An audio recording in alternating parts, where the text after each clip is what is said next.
আসসালামু আলাইকুম এভরিওয়ান, কেমন আছেন সবাই? দেখুন, আমি আসছি আজকে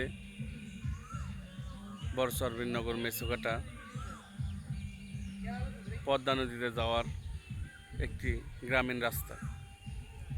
এখানে একটি বট গাছ ও পাকুড় গাছ আছে।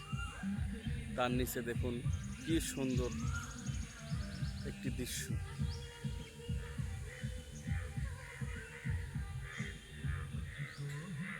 ব্যাঙের ডাক এবং কোকিলের ডাক গাছ থেকে ভেসে আসছে, আর দূর থেকে ভেসে আসছে সেই ভাইরে ব্যাঙের ডাক। আপনারা একটু লক্ষ্য করলেই ডাকগুলো শুনতে পারবেন। যদিও পাশে একটি বিয়ের অনুষ্ঠানের জন্য বক্সের শব্দ আসতেছে, কিন্তু প্রাকৃতিক যে শব্দ সেটা সত্যি অসাধারণ। পাকুড়ের পাতায় বাতাস বাড়ি খেয়ে একটি ঝিঝি শব্দ হচ্ছে, এই যে শুনুন। এবং দূর থেকে ভেসে আসা সেই ভাইরে ব্যাঙের ডাক। বৃষ্টি নেমেছে, পানি জমেছে এবং গাছের নিচে কি সুন্দর পরিবেশ।